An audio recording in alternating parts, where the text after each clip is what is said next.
Assalamualaikum warahmatullahi wabarakatuh. Selamat datang kembali dalam pembahasan soal ASPD Bahasa Indonesia.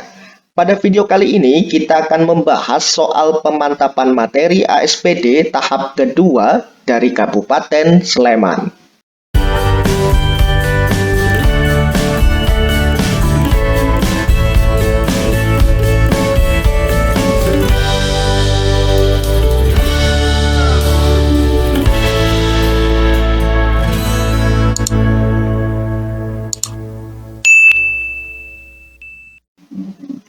Langsung saja kita bahas soal yang pertama. Yang ditanyakan adalah makna kata mental pada teks tersebut adalah, kata mental ini kira-kira artinya apa? Dan jika kita cermati pada bacaan ini, kata mentalnya itu terletak di sini di kalimat kedua dan di kalimat terakhir. Dan jika kita kaitkan dengan teks bacaan, kata mental ini artinya apa? Namun sebelum kita tentukan jawabannya, kita pahami dulu. Kalau berdasarkan KBBI, mental itu berkaitan dengan batin dan watak manusia yang bukan bersifat badan dan tenaga. Nah, di sini bukan bersifat badan dan tenaga. Otomatis yang A ini salah, yang C ini salah, karena ini berkaitan dengan fisik atau tenaga. Kemudian di sini ditekankan berkaitan dengan batin. Otomatis jawabannya adalah yang B. Ya kan? Kalau yang D ini salah karena ini berkaitan dengan nilai-nilai keagamaan atau nilai-nilai budi pekerti dan kelakuan. Jadi untuk soal nomor 1 ini jawabannya adalah yang B. Nomor 2 yang ditanyakan adalah tujuan penulisan teks tersebut adalah tujuan penulisan. Nah, cara cepat untuk menentukan sebuah tujuan, kita tentukan dahulu mana kalimat utamanya dan mana kalimat penjelasnya. Dan jika teman-teman jeli membaca teks ini, di sini ada kata untuk itu yang menandakan kalau kalimat utamanya ada di akhir bacaan. Ya kan? Berarti yang ini merupakan kalimat penjelasnya. Nah, jadi untuk itu merupakan kata penanda sebuah kesimpulan. Sama halnya dengan kata jadi, dengan demikian berdasarkan hal itu kan merupakan kata-kata yang mengindikasikan kalau kalimat utamanya itu terletak di akhir bacaan. Nah, jadi setelah kita menentukan mana kalimat utamanya dan mana kalimat penjelasnya, sekarang kita fokus saja di kalimat utamanya. Di kalimat utamanya dikatakan, untuk itu, mengubah pola makan dengan mengkonsumsi makanan kaya serat, seperti buah-buahan atau sayur-sayuran, bisa menjadi solusi. Nah, tinggal kita cari saja dari keempat opsi ini, manakah yang lebih tepat dan menunjukkan kalau opsi tersebut mengarah kepada kalimat utamanya. Untuk soal ini, jawabannya adalah yang D. Ya kan? Menyampaikan pentingnya mengubah pola makan dengan mengkonsumsi makanan yang berserat. Nah, ini kan sama. Maksudnya dengan apa yang ada di kalimat utama. Ya kan? Mengubah pola makan dengan mengkonsumsi makanan kaya serat. Sama kan? Dengan demikian, jawabannya adalah yang D. Nomor 3, pernyataan yang sesuai dengan teks tersebut adalah yang ditanyakan adalah pernyataan yang sesuai. Berarti dari 4 opsi ini kita cari saja manakah opsi yang sesuai dengan teks di atas. Untuk soal ini jawabannya adalah yang A. Adanya peregangan di Selat Sunda berdasarkan hasil survei yang dilakukan ITB atau Institut Teknologi Bandung. Di manakah letak pernyataan A pada teks bacaan di atas? Yaitu terletak pada bagian di sini Nah, di sini survei yang dilakukan ITB sejak 2006 sampai 2012 menunjukkan adanya regangan di Selat Sunda. Nah, ini kan sesuai dengan pernyataan opsi A. Kenapa yang B salah? Yang B dikatakan fenomena alam peregangan di Pulau Jawa kurang mendapatkan perhatian. Nah, salahnya di sini. Kurang mendapatkan perhatian. Padahal di kalimat pertama dikatakan kalau fenomena tersebut menjadi perhatian, ya kan? Jadi kurang tepat juga. Kemudian yang C dikatakan aktivitas tektonik dan vulkanik dipastikan menjadi implikasi terjadinya regangan, ya kan? Berarti di sini ditekankan kalau aktivitas tektonik dan vulkanik yang menyebabkan terjadinya regangan. Nah, sementara di teks bacaan di atas ini dikatakan kalau regangan ini memungkinkan adanya implikasi terhadap aktivitas tektonik dan vulkanik, ya kan? Jadi regangan yang menyebabkan aktivitas tektonik dan vulkanik. Sementara yang C ini kebalikannya, jadi kurang tepat. Sementara yang D ini juga salah karena di sini dikatakan peregangan Pulau Jawa dengan Bali merupakan fenomena alam yang biasa saja. Nah, salahnya di sini. Pulau Jawa dengan Bali, seharusnya Pulau Jawa dan Sumatera, ya. Jadi kurang tepat yang D. Satu-satunya jawaban yang paling tepat adalah yang A. Nomor 4. Ide pokok teks tersebut adalah, yang ditanyakan adalah ide pokok atau gagasan utamanya. Biasanya ide pokok itu pasti terletak di kalimat utamanya. Sekarang kita tentukan dulu mana kalimat utamanya dan mana kalimat penjelasnya. Nah, jika teman-teman cermati, di sini ada kata merupakan yang mengindikasikan kalau kalimat utamanya terletak di awal bacaan, ya. Jadi ini kalimat utamanya. Sementara yang ini dari kalimat kedua sampai terakhir merupakan kalimat penjelasnya, ya kan? Yang menjelaskan apa itu fungsi jantung, kemudian bagaimana cara merawat jantung dan lain sebagainya. Nah, sekarang kita fokus di kalimat utamanya. Di kalimat utamanya dikatakan jantung merupakan organ vital di dalam tubuh manusia. Nah, tinggal kita cari saja dari 4 opsi ini manakah yang menyebutkan kalau jantung itu sebagai organ vital, yaitu hanya ada di opsi yang D, ya kan? Jadi jawabannya adalah yang D.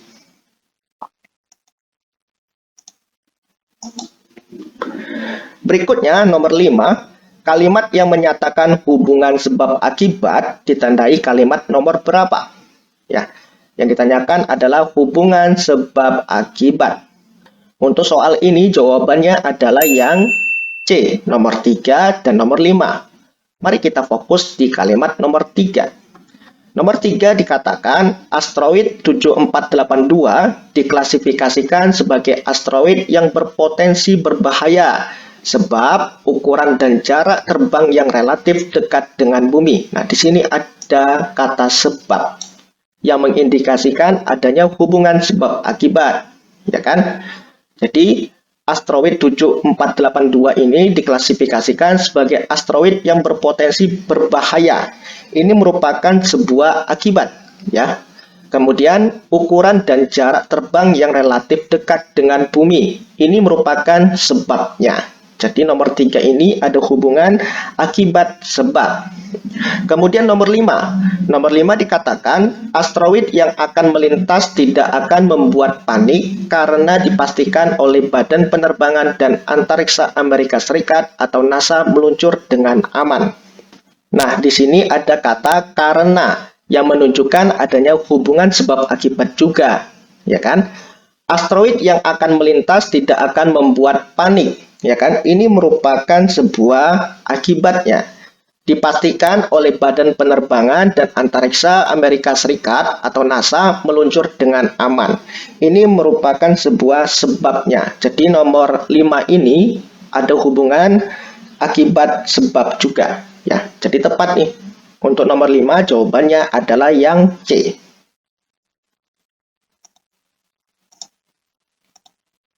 Nomor 6, kalimat yang mewakili keseluruhan isi poster adalah, jika kita cermati di sini, poster ini berisikan informasi tentang cyberbullying dan cara mencegahnya.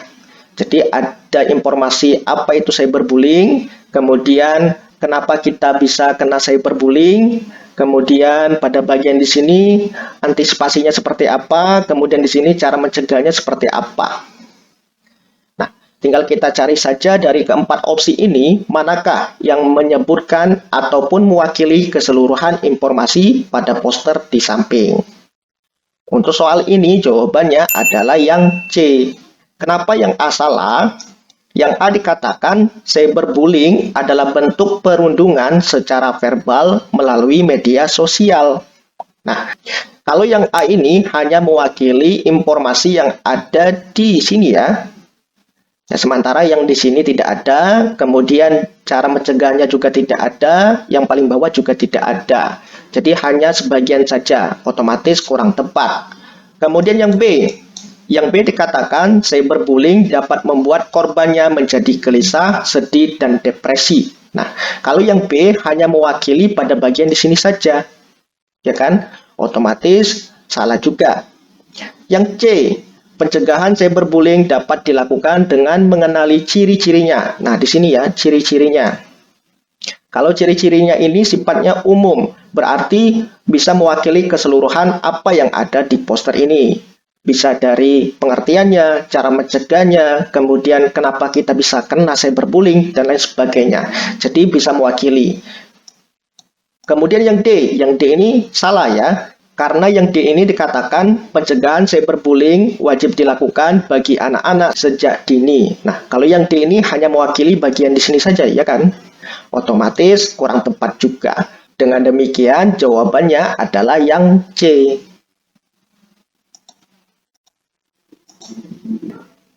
Selanjutnya, nomor 7. Situasi yang kemungkinan muncul dalam masyarakat berkaitan dengan teks tersebut ditandai pernyataan nomor berapa. Yang ditanyakan adalah situasi yang kemungkinan muncul. Berarti ini adalah situasi yang sifatnya positif, ya kan? Untuk soal ini jawabannya adalah yang B, nomor 1 dan nomor 3. Berarti nomor 2 ini kurang tepat, kemudian nomor 4 ini juga kurang tepat. Mari kita cross-check dengan teks bacaan di atas. Teks bacaan di atas ini berkaitan dengan penanganan yang dilakukan oleh Polres Cilegon terkait dengan adanya kemacetan yang terjadi ketika perayaan Imlek, ya kan? Di mana masyarakatnya itu melakukan kegiatan wisata ke daerah Anyer, ya kan?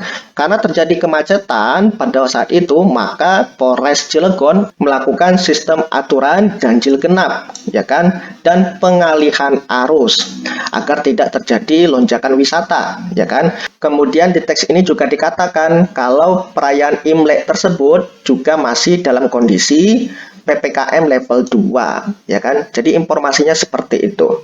Nah, tinggal kita cari saja berdasarkan situasi yang ada tadi, sebaiknya kita harus apa.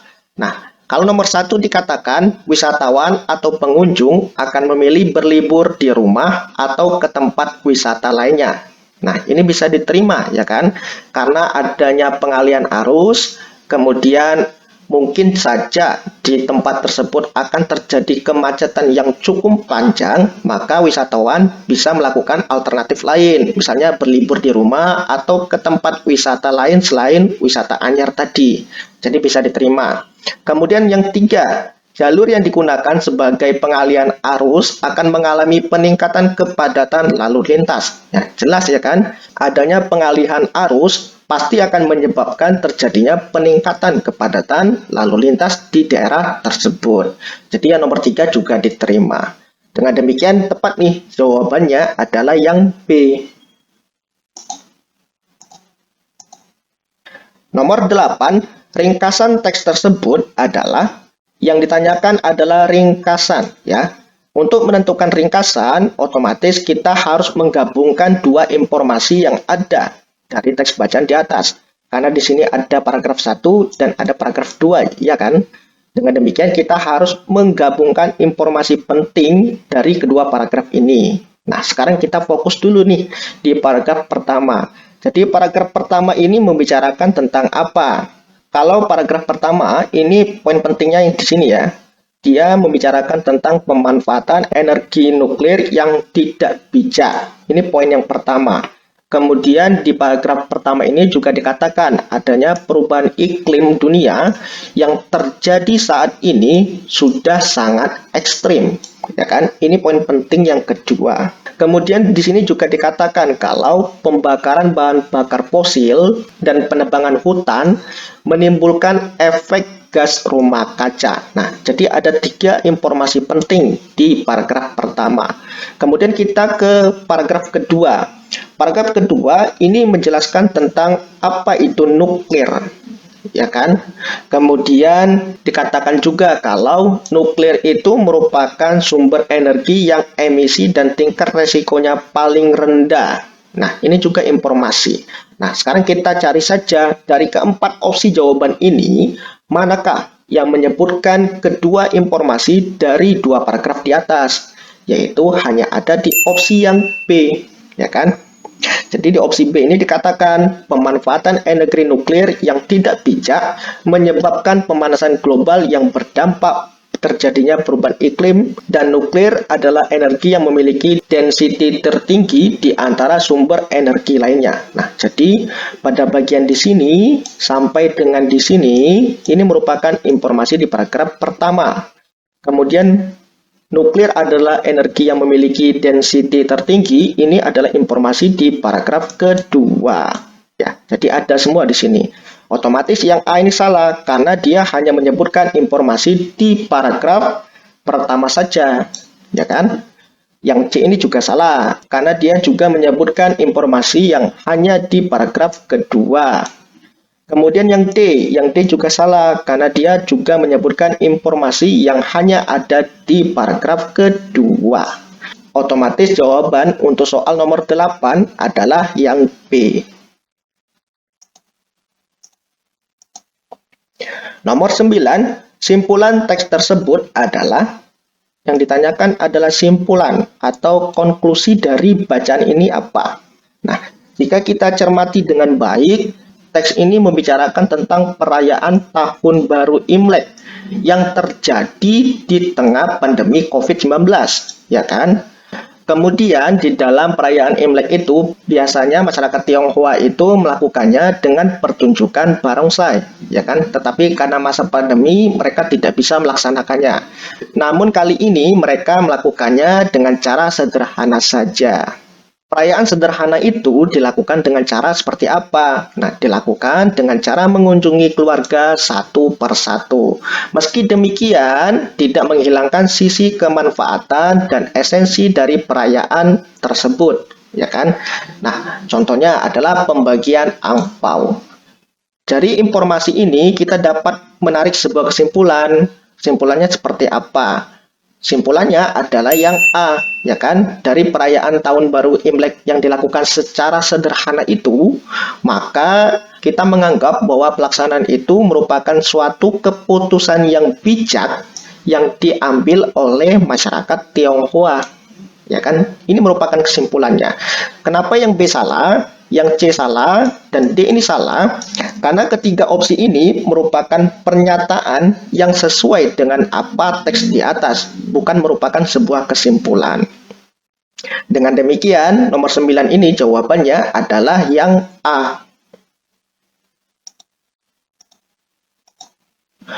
Nomor 10, kalimat yang menyatakan fakta ditunjukkan nomor berapa?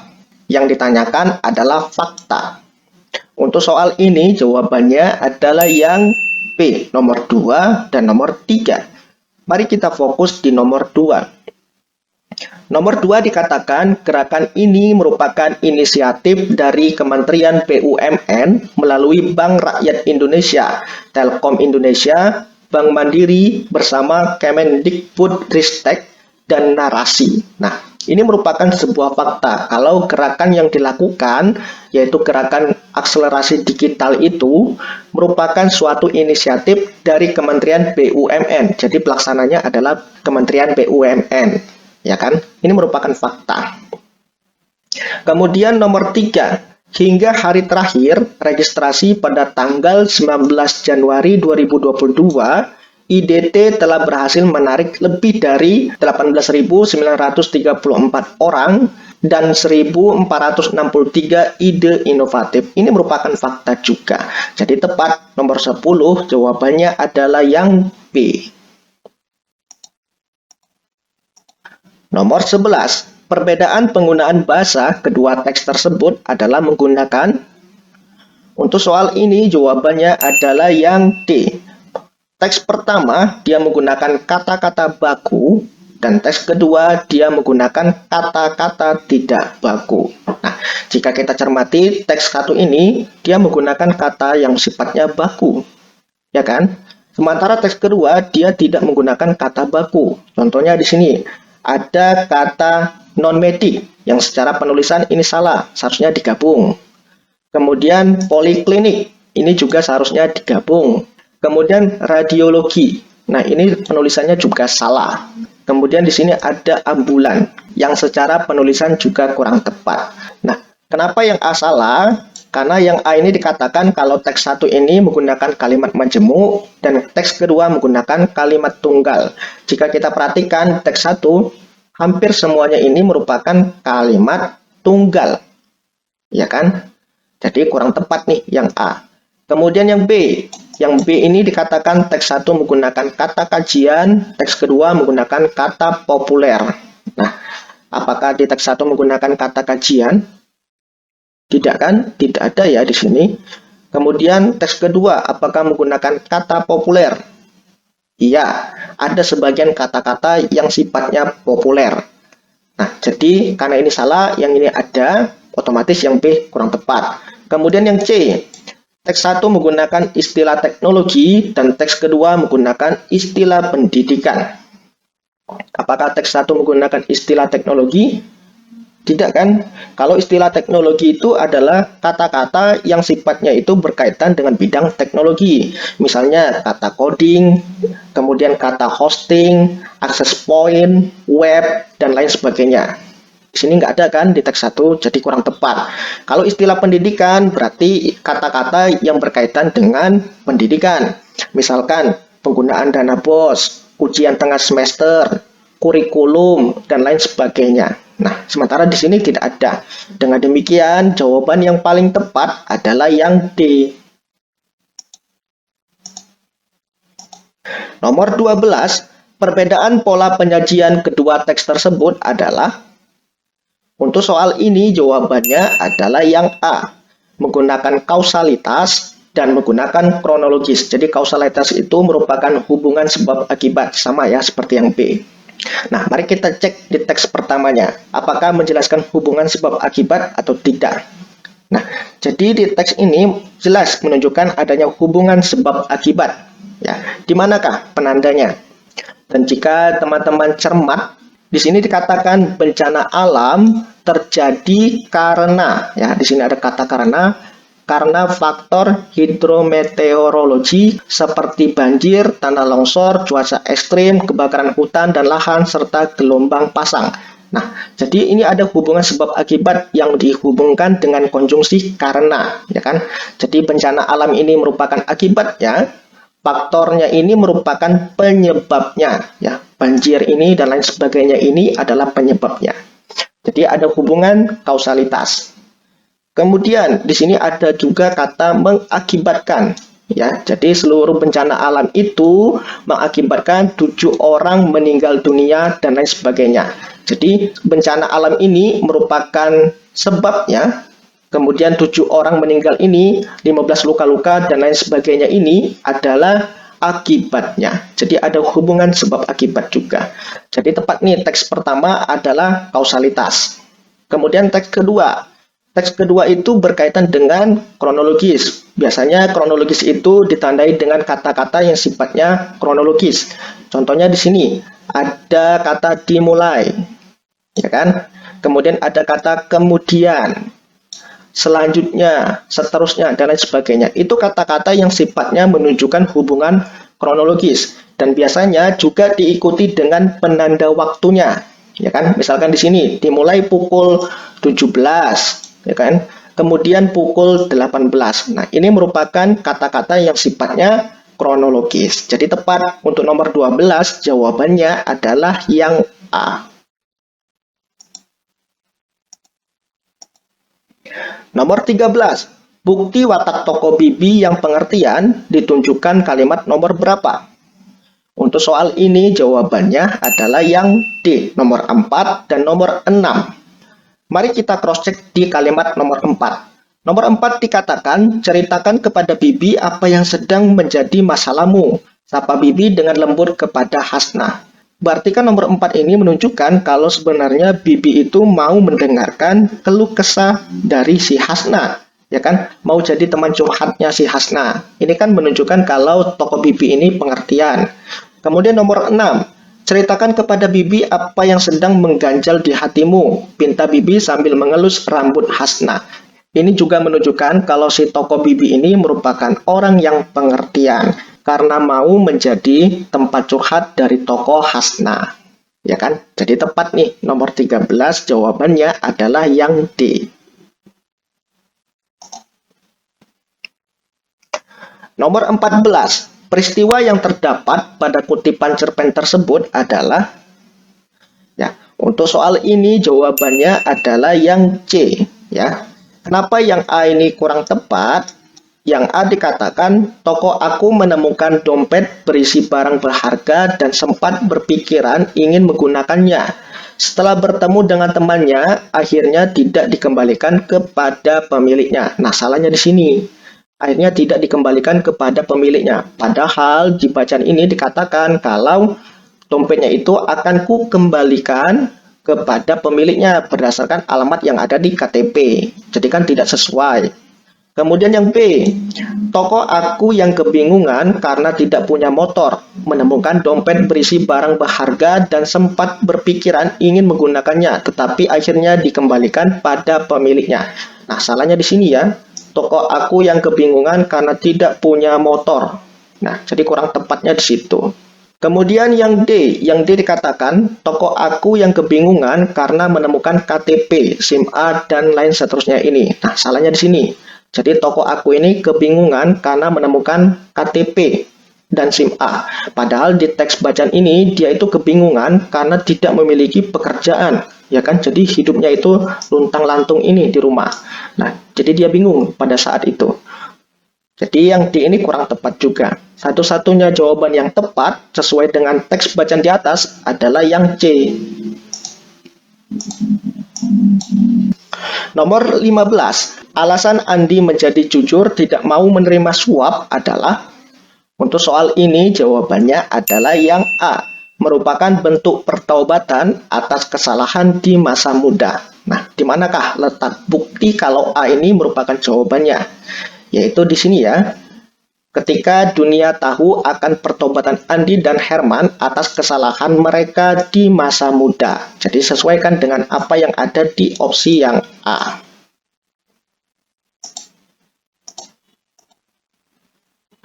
Nomor 16. Latar suasana dalam kutipan cerpen tersebut adalah, untuk soal ini jawabannya adalah yang C, sedih, ya. Di mana letak sedihnya? Letak sedihnya dapat kita identifikasi pada bagian di sini ya, ketika tokoh pemuda ini melakukan dialog kepada ibunya. Sang pemuda sedang menempatkan raut muka yang dipenuhi dengan kesedihan yang mendalam. Nah, di sini ada kata kesedihan.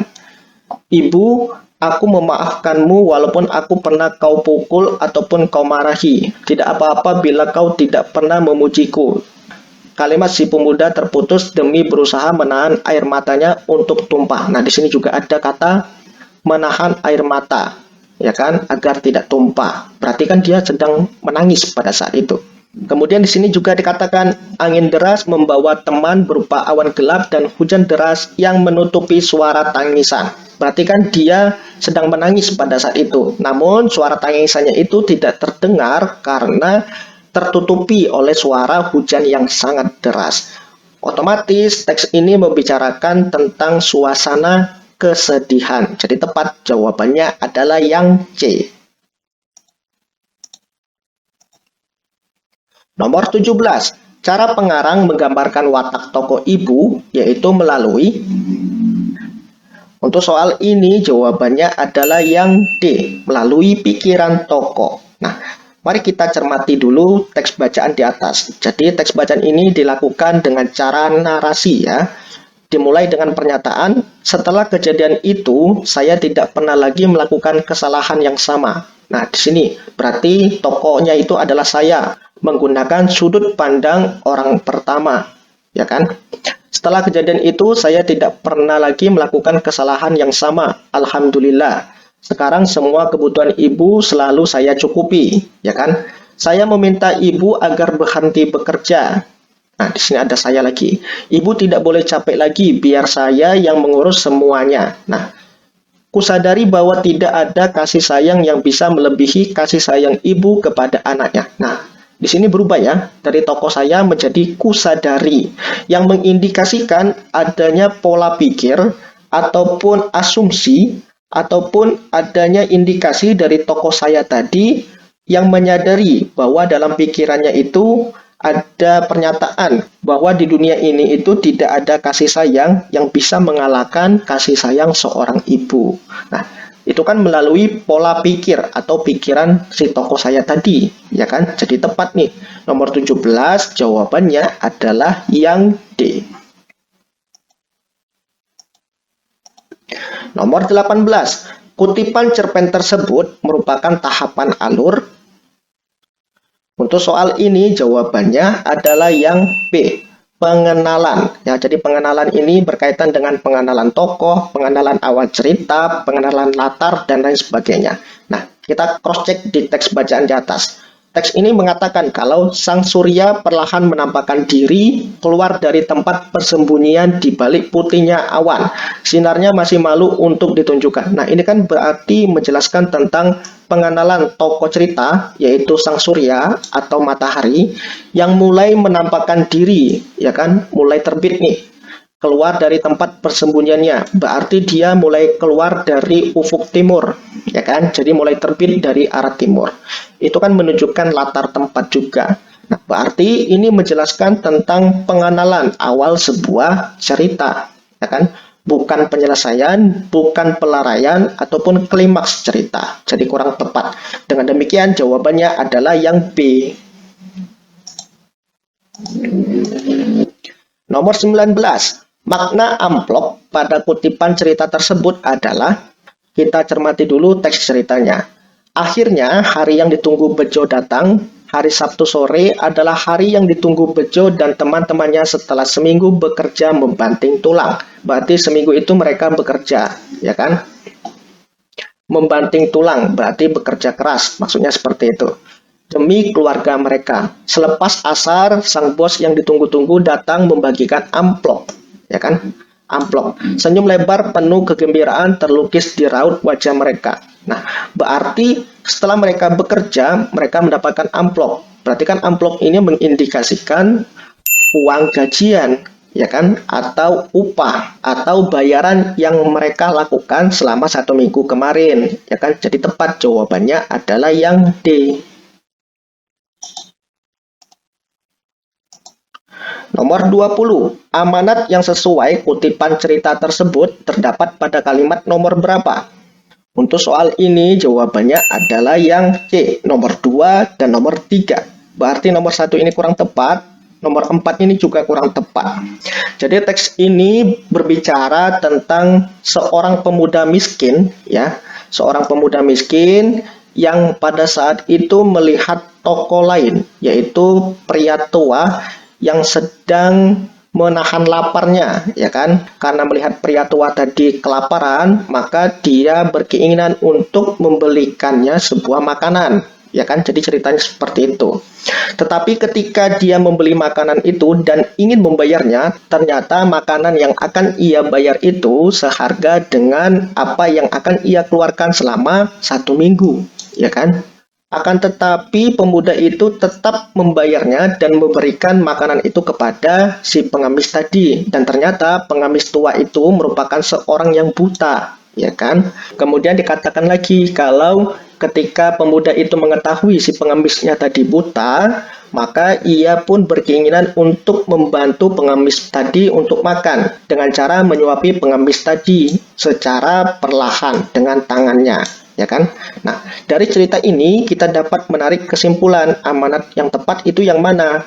Yang pasti nomor 2 dan nomor 3. Yang nomor satu ini salah, karena di sini dikatakan jangan menolong ketika keadaan kita juga sangat memperhatikan dan belum berkecukupan. Nah, ini kan salahnya, jangan menolong. Ini kan kurang tepat. Seharusnya kita itu harus memberikan pertolongan tanpa memandang status dan ekonomi kita. Selagi kita mampu, silakan menolong.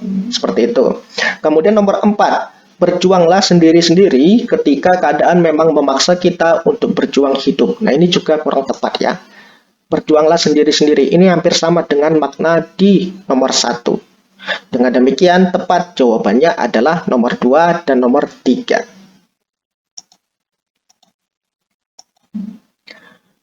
Nomor 21. Sudut pandang yang digunakan pada kutipan teks tersebut adalah, mari kita cermati dulu teks ceritanya. Di sini dikatakan, pikirannya risau dan bertambah kalut. Ia sampai pada kesimpulan bahwa istrinya tidak lagi mencintainya, anak-anaknya tidak lagi mengasihinya. Nah, di sini ada kata iya, ya kan? Ah, lihatlah, tubuh lemah ini hanya menjadi beban keluarga. Batinnya merintih pedih. Nah, di sini ada kata batinnya, ya. Berarti di sini ada penggunaan kata iya dan ada penggunaan kata nya yang mengindikasikan kalau pengarang ataupun pembuat cerita ini menempatkan tokoh ia itu sebagai seorang tokoh yang mengetahui segala isi cerita. Melalui penceritaan tokoh ia tadi dan diperkuat dengan dialog berisi pernyataan ataupun berisi pikiran tokoh yang ditandai dengan penggunaan katanya ini tadi, menunjukkan kalau sudut pandang yang digunakan adalah sudut pandang orang ketiga serba tahu. Jadi jawabannya adalah yang C. Selanjutnya, nomor 22, simpulan penyebab konflik dalam kutipan cerpen tersebut adalah, untuk soal ini jawabannya adalah yang A. Ketika Maulana menolak tawaran untuk tinggal di rumah Paman Kailan. Ya, ini merupakan penyebab konfliknya. Kenapa yang B salah? Yang B ini merupakan bagian dari resolusi cerita. Jadi konfliknya itu mulai mereda atau menemukan solusinya. Jadi solusinya adalah Maulana ingin menghibahkan tenaganya untuk orang yang membutuhkan. Jadi dia memilih untuk tinggal di posko dekat masjid ya. Nah, jadi ini merupakan sebuah resolusi. Yang C ini salah karena yang C ini merupakan sebuah konflik atau klimaksnya ya. Jadi Pak Kailan ini khawatir kalau warganya itu memandang kalau dia itu merupakan pemimpin yang mentelantarkan rakyatnya. Jadi dia takut di sini. Kemudian yang D, ya kalau yang D ini sebenarnya tidak berkaitan dengan teks bacaan di atas ya, karena tidak ada pernyataan kalau sebenarnya Paman Kailan itu tidak menyetujui keinginan Maulana tadi untuk tinggal di posko. Tidak ada pernyataan di situ. Otomatis untuk soal ini jawabannya adalah yang A.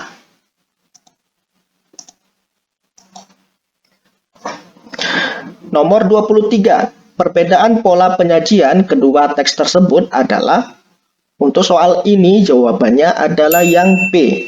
Teks 1 itu merupakan pengenalan, teks kedua itu adalah penyelesaian. Mari kita cross check di teks pertama. Teks pertama dikatakan hujan terus turun di luar, seluruh kapal lengang, sudah lewat tengah malam. Seluruh penumpang juga sudah mulai lelap. Kabin lantai 2 di buritan kapal itu masih menyala lampunya. Nah, secara tidak langsung jika kita cermati dan kita baca sampai selesai, teks pertama ini berisi tentang pengenalan cerita, mulai dari munculnya suatu masalah, mulai dari pengenalan suatu kejadian, mulai dari pengenalan latar tempatnya, dan lain sebagainya. Jadi tepat, teks 1 menjelaskan tentang pengenalan. Kemudian teks kedua dikatakan bagaimana jika perompak tahu pesan berantai itu. Perompak itu tidak bisa berbahasa Melayu, mereka akan mengira tulisan tersebut biasa saja. Ruangan itu kembali menyisakan geruh mesin. Semua menimbang segala kemungkinan yang bisa terjadi. Itu ide berlian dan masuk akal, ya kan? Kemudian di sini dikatakan lagi, ia akhirnya menerima ide Ambo Uleng dengan satu syarat bahwa mereka tidak akan melibatkan anak-anak. Nah, ini merupakan bagian dari penyelesaian suatu konflik, di mana konfliknya itu mulai menemukan suatu solusi, di mana si Ambo Uleng ini, ya kan, akan menerima segala ketentuan yang ada agar anak-anak ini tidak terlibat dengan syarat yang telah disepakati. Jadi ada solusinya di sini. Jadi tepat untuk nomor 23 jawabannya adalah yang B.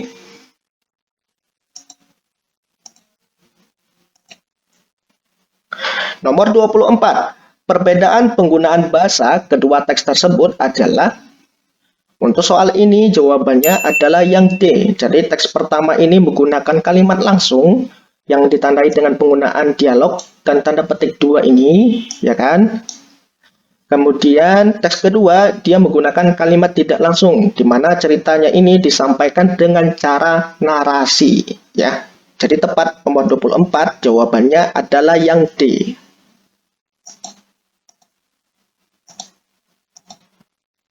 Selanjutnya soal nomor 25, komentar yang tepat berdasarkan kutipan teks tersebut adalah, untuk soal ini jawabannya adalah yang A. Sikap Bu Tejo yang tetap menerima kartu bantuan tidak dapat ditiru karena itu bukanlah haknya. Ya, jadi jawaban A ini dapat kita cross check pada bagian teks di sini ya.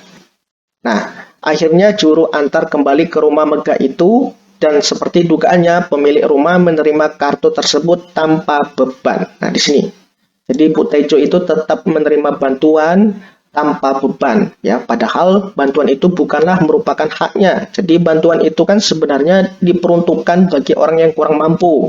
Sementara Bu Tejo ini merupakan orang yang mampu karena dia memiliki rumah yang sangat besar. Jadi itulah komentar yang tepat. Kemudian yang B salah. Karena di sini dikatakan sikap juru antar yang pantang menyerah merupakan hal yang wajar karena sesuai dengan kedinasannya. Nah, ini bukan merupakan sebuah komentar, tetapi informasi penting dari cerita di atas. Ya, jadi bagian informasi pentingnya. Kemudian yang C juga salah. Yang C ini dikatakan sikap pemilik rumah sederhana yang nyinyir merupakan hal yang wajar karena ia tak mendapatkan bantuannya. Nah, di sini salahnya ya. Sikap pemilik rumah sederhana. Padahal Bu Tejo itu merupakan orang yang rumahnya sangat besar atau rumah orang kaya. Ya, jadi kurang tepat. Yang D, pemilik rumah sederhana seharusnya memaksa untuk mendapatkan kartu bantuan karena ia lebih berhak. Nah, ini juga salah. Ya, seharusnya Bu Tejo itu tidak mendapatkan bantuan ya. Jadi dia tidak berhak ya. Jadi yang D ini kurang tepat juga. Satu-satunya jawaban yang sesuai yang menunjukkan sebuah komentar adalah yang A. Nomor 26. Perbaikan penggunaan istilah asimilasi dan sosialisasi pada teks tersebut adalah, ya, jadi sosialisasi kemudian asimilasi ini kurang tepat, seharusnya diganti apa? Namun sebelumnya kita pahami dulu nih, kalau asimilasi itu merupakan penyesuaian sifat asli yang dimiliki dengan sifat lingkungannya. Kalau sosialisasi itu merupakan proses mendekatkan diri dengan masyarakat. Nah, sementara teks bacaan ini berkaitan dengan perpaduan antara budaya yang satu dengan budaya yang lain, ya kan? Nah, jadi kalau perpaduan budaya itu lebih tepatnya adalah akulturasi, ya kan?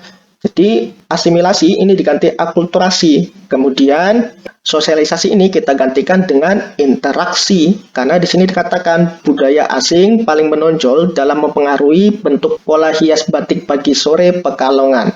Di sini ditekankan adanya interaksi dari budaya asing pada batik yang dibuat oleh masyarakat Pekalongan. Jadi tepat. Dengan demikian jawaban yang paling sesuai adalah yang B, ya. Kalau akurasi itu lebih mengarah kepada kecermatan atau ketelitian, ya kan? Kemudian asosiasi itu berkaitan dengan persatuan antar rekan usaha, ya kan? Kemudian akomodasi, ya. Akomodasi itu merupakan sesuatu yang disediakan untuk memenuhi kebutuhan. Jadi kurang tepat. Sementara interaktif merupakan suatu pernyataan yang saling berhubungan. Ya, jadi kurang tepat juga. Sementara interaksi itu merupakan saling melakukan aksi atau saling berkaitan atau saling melengkapi. Nah, jadi kan cocok dengan pernyataan di kalimat terakhir ini. Dengan demikian jawabannya adalah yang B. 27. Kalimat yang tepat untuk melengkapi teks tersebut adalah, nah, jika teman-teman cermati di sini dikatakan ya, pada kalimat kedua, hewan ini juga dikenal sebagai hewan yang mengalami metamorfosis sempurna. Ya, masih membicarakan tentang metamorfosis sempurna. Kemudian bla bla bla bla bla. Adapun keempat fase tersebut adalah fase telur, fase ulat, fase kepompong, dan seterusnya. Jadi dia membicarakan tentang fase atau siklus ataupun tahapan dari metamorfosis tadi. Nah, tinggal kita cari saja dari keempat opsi ini manakah opsi yang membicarakan tentang metamorfosis dan perkembangan siklus dari kupu-kupu, yaitu yang B, ya kan? Kenapa yang A ini salah? Yang A dikatakan hal tersebut disebabkan siklus hidup kupu-kupu terdiri atas beberapa fase dengan wujud yang sama. Nah, salahnya di sini ya, wujud yang sama. Padahal di sini ada 4 fase dengan wujud yang berbeda. Kemudian yang C. Yang C dikatakan siklus hidup kupu-kupu membuatnya berbeda dengan hewan lain, sehingga kupu-kupu termasuk hewan istimewa. Padahal di sini kalimat selanjutnya menjelaskan tentang siklus kupu-kupu itu apa saja. Sementara yang C tidak mencakupi ataupun menjelaskan hal tersebut. Jadi kurang tepat juga yang C ini. Kemudian yang D. Yang D dikatakan daur hidup kupu-kupu menarik karena proses metamorfosisnya dari ulat yang menakutkan menjadi kupu-kupu yang indah. Nah, kurang tepatnya di sini ya. Ada penekanan ulat yang menakutkan menjadi kupu-kupu yang indah. Jadi kurang tepat juga yang D. Dengan demikian, jawaban yang paling sesuai adalah yang B. Nomor 28. Urutan yang tepat cara membuat blok adalah, nah, untuk soal seperti ini, kita cari dulu langkah pertamanya apa dan langkah terakhirnya apa. Nah, karena di sini langkah terakhirnya adalah 7, otomatis ini merupakan langkah terakhirnya, ya kan? Nah, kita cari dulu langkah pertamanya antara nomor 1 dan nomor 4. Nomor 1 dikatakan klik sign up yang terdapat di pojok kanan atas. Nomor 4, masuklah pada link www.blogger.com. Manakah langkah yang paling tepat untuk langkah pertamanya? Yang pasti nomor 4, ya kan? Pasti kita masuk dulu ke websitenya, baru kita masuk ke langkah masuknya, ya kan? Jadi yang A ini kurang tepat, dan B ini juga kurang tepat. Jadi tinggal 2 opsi nih, antara C dan D. Nah, kemudian di sini dikatakan kalau langkah keduanya adalah nomor 1, ya kan? Berarti ini langkah keduanya, ya kan? Setelah masuk ke website, baru mengklik sign up ini, ya kan? Sekarang kita cari langkah ketiganya antara nomor 2 dan nomor 3. Langkah nomor 2 ini dikatakan selesai pendaftaran, isi kolom untuk verifikasi kode. Langkah nomor 3-nya, isi aplikasi pendaftaran yang muncul secara otomatis. Nah, langkah ketiganya paling tepat yang ini ya. Ya, kita harus mengisi pendaftaran dulu, baru menyelesaikan pendaftaran, ya kan? Otomatis yang opsi C ini kurang tepat, ya kan? Di sini karena nomor 2. Ya kan?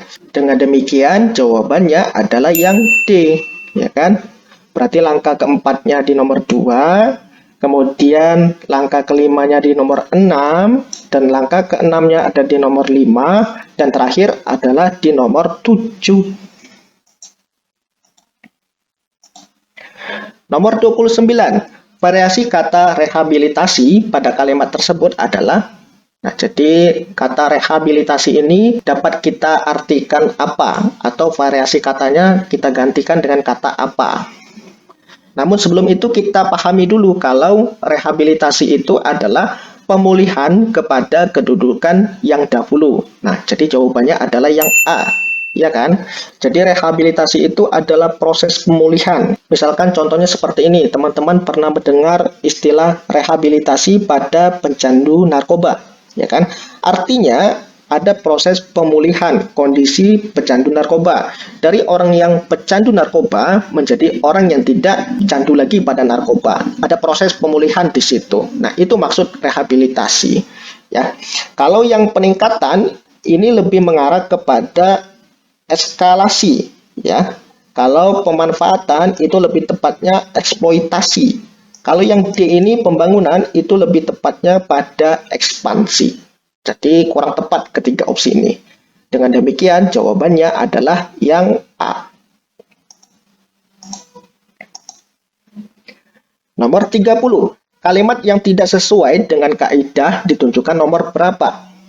Untuk soal ini jawabannya adalah yang D, nomor 3 dan nomor 4. Jadi nomor 3 ini salah dan nomor 4 ini salah. Nomor 3 salahnya di mana? Nomor 3 dikatakan mereka bertanggung jawab dengan kesepakatan damai yang sudah mereka putuskan. Jadi di sini ya ada double subject ya. Subjek mereka ini ada dua. Seharusnya kita gunakan satu saja dan kita tambahkan opsi D di sini. Jadi kalimatnya mereka bertanggung jawab dengan kesepakatan damai yang sudah diputuskan. Lebih tepatnya seperti itu. Kemudian yang nomor 4. Mereka juga sudah merasa antipati dengan segala bentuk kekerasan dalam menyelesaikan masalah. Nah, kurang tepatnya di sini. Antipati. Jadi ini penulisannya salah. Seharusnya digabung atau dirangkai. Dengan demikian, tepat jawabannya adalah yang D. Nomor 31. Penggunaan istilah yang tidak tepat ditunjukkan kalimat nomor berapa? Untuk soal ini jawabannya adalah yang D ya, nomor 2 dan nomor 4 ya. Nomor 2 salahnya di mana? Nomor 2 salahnya di sini ya, mediasi sosial. Seharusnya kita gantikan dengan interaksi ya. Kemudian nomor 4 salahnya di mana? Salahnya di sini ya, akselerasi internet. Seharusnya kita ganti dengan kata akses internet. Jadi tepat nih, jawabannya adalah yang D. Nomor 32, kata bentukan yang tepat untuk melengkapi teks tersebut adalah, untuk soal ini jawabannya adalah yang C, mempertimbangkan dan memperkirakan. Mari kita masukkan ke kalimat di atas. Para ilmuwan sedang mempertimbangkan untuk menyebut benda langit itu dengan nama Sedna. Jadi tepat kan? Kemudian para ilmuwan memperkirakan besar benda langit tersebut sedikit lebih besar dari Pluto. Jadi tepat juga. Otomatis jawabannya adalah yang C. Nomor 33. Alasan kesalahan penggunaan kata pada kalimat tersebut adalah, untuk soal ini jawabannya adalah yang A, bermakna ambigu. Di mana letak ambigunya? Letak ambigunya ada di sini ya, orang malas. Ya. Jadi, orang malas itu bisa mengarah kepada dua asumsi. Pertama, orang yang memiliki sifat pemalas atau orang pemalas ini dapat mengarah pada sebutan kelompok tertentu. Sama halnya seperti sebutan orang Jawa, orang Bugis, orang Palembang, orang Melayu, dan seterusnya. Jadi, orang malas ini bersifat ambigu. Ya.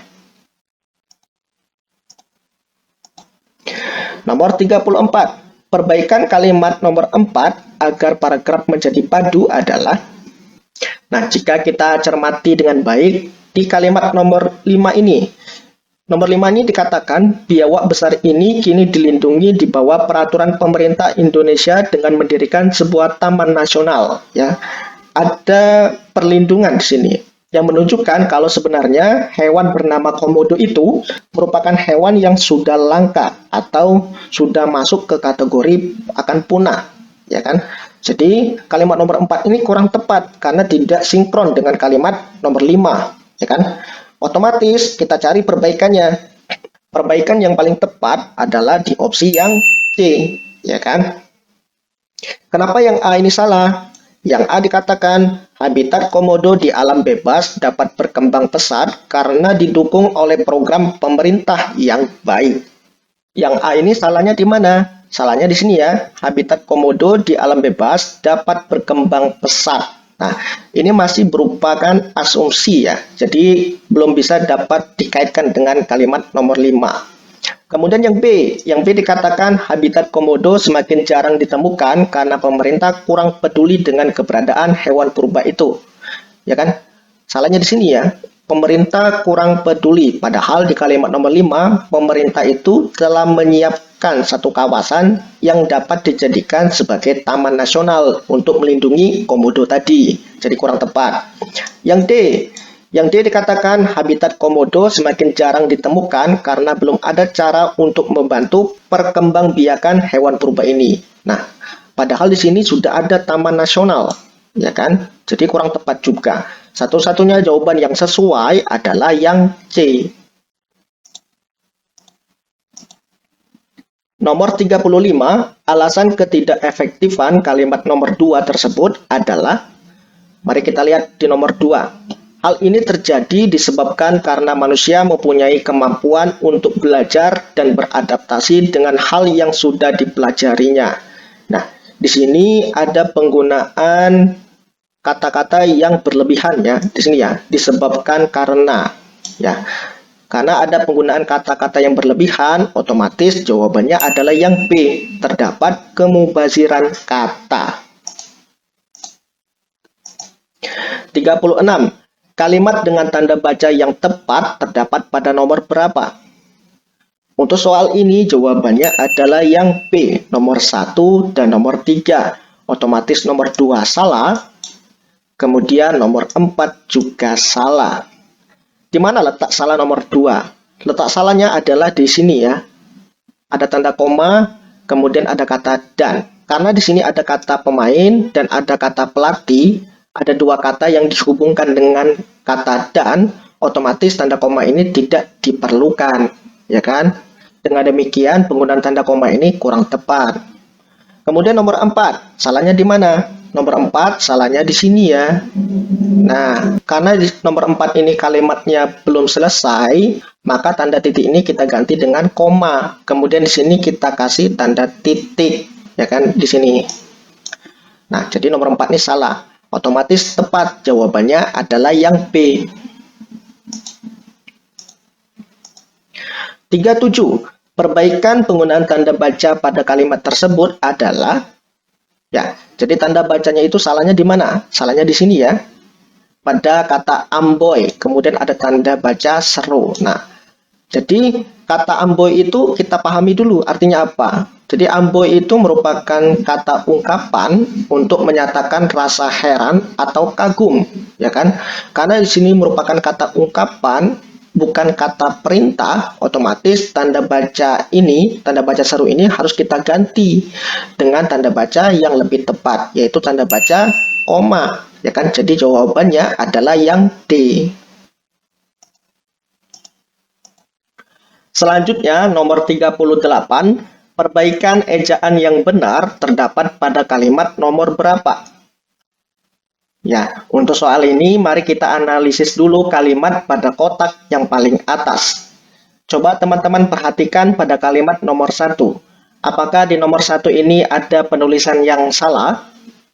Ada ya, pada bagian di sini, apotik. Nah, penulisan apotik ini salah, seharusnya apotek. Jadi huruf I ini diganti dengan huruf E. Jadi nomor 1 ini salah. Kemudian nomor 2, apakah ada penulisan yang salah? Ada ya, pada bagian di sini, diminta. Seharusnya ini ditulis serangkai, tidak boleh ada spasi. Jadi yang nomor 2 ini juga salah. Nomor 3, apakah ada penulisan yang salah? Ada ya, pada bagian di sini. Ya, jadi karena ini adalah huruf Romawi, maka penulisannya langsung saja tidak perlu menggunakan ke tanda strip ini, ya. Kecuali kalau di sini adalah angka 10, maka penulisannya adalah ke tanda strip baru angka 10, ya. Jadi ini penulisannya salah. Jadi nomor 3 ini salah juga ya. Kemudian nomor 4, apakah ada penulisan yang salah? Ada ya, pada bagian di sini. Ya, 1 ini tidak diperlukan ya. Jadi langsung saja setiap minggu. Kemudian minggu ini harus ditulis dengan huruf M besar. Ya, jadi seperti itu. Sekarang kita cek perbaikannya. Apakah nomor 1 sudah diperbaiki? Sudah ya. Jadi penulisannya sudah benar. Jadi nomor 1 ini dapat kita terima. Sekarang nomor 2. Apakah nomor 2 kata diminta ini sudah diperbaiki? Belum ya. Jadi tetap sama. Jadi nomor 2 ini salah. Kemudian nomor 3. Apakah penulisan ini sudah diperbaiki? Sudah ya. Nah, ini merupakan penulisan yang benar. Jadi nomor 3 dapat diterima juga.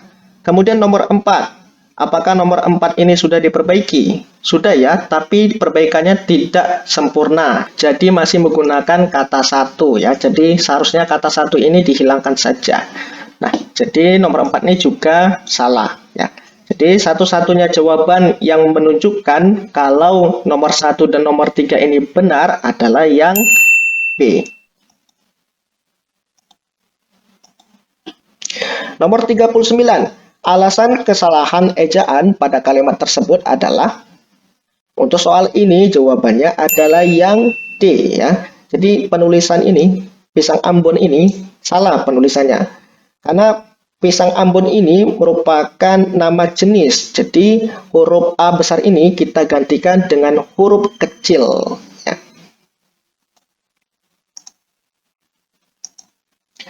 Nomor 40. Paragraf yang sesuai dengan isi diagram tersebut adalah, untuk soal ini jawabannya adalah yang A ya. Kenapa yang B ini salah? Yang B dikatakan sebuah survei dilakukan untuk mengetahui persetujuan pembukaan sekolah tatap muka. Hasil diperoleh adalah sebanyak 8.742 responden memberikan jawaban. Dari jawaban tersebut, sebanyak 63,7% setuju diadakan tatap muka, 23,2% menjawab ragu-ragu, dan 13,1% menyatakan tidak setuju diadakan tatap muka. Nah, salahnya di mana? Kalau untuk opsi B ini, salahnya di sini ya. Mengetahui persetujuan pembukaan sekolah tatap muka. Ya kan? Seharusnya di diagram ini lebih menekankan persetujuan vaksinasi sebelum pembukaan sekolah tatap muka. Ya kan? Jadi kurang tepat juga dengan apa yang ditekankan pada diagram. Kemudian yang C. Yang C dikatakan sebuah survei dilakukan untuk mengetahui persetujuan vaksinasi sebelum pembukaan sekolah. Hasilnya sebanyak 8.742 responden memberikan dukungan terhadap program vaksinasi. Nah, salahnya di sini ya. Hasilnya sebanyak 8.742 responden memberikan dukungan terhadap program vaksinasi. Ya. Seharusnya di sini adalah 8.742 ini memberikan respon, bukan memberikan dukungan terhadap program vaksinasi. Karena di sini ada juga yang tidak mendukung, ya kan? Yaitu sebanyak 13,1%, ya kan? Jadi kurang tepat yang C. Yang D juga kurang tepat. Yang D ini dikatakan sebuah survei dilakukan untuk mengetahui persetujuan pelaksanaan sekolah tatap muka. Nah, yang ini juga salah ya, untuk mengetahui persetujuan pelaksanaan sekolah tatap muka. Jadi kurang tepat juga. Kemudian, hasil yang diperoleh adalah sebanyak 8.742 responden memberikan dukungan agar sekolah segera dibuka kembali. Nah, ini salah juga ya. Nah, otomatis yang D ini juga kurang tepat. Satu-satunya jawaban yang sesuai adalah yang A.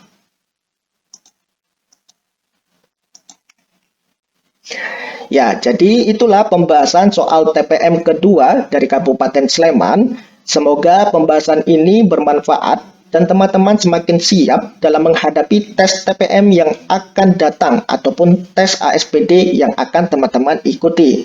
Tetap semangat, tetap belajar dengan giat, karena nilai yang teman-teman peroleh nanti adalah hasil dari usaha yang telah teman-teman mulai pada hari ini. Kita berjumpa lagi dalam pembahasan video tentang pembahasan soal ASPD selanjutnya. Saya akhiri. Wassalamualaikum warahmatullahi wabarakatuh.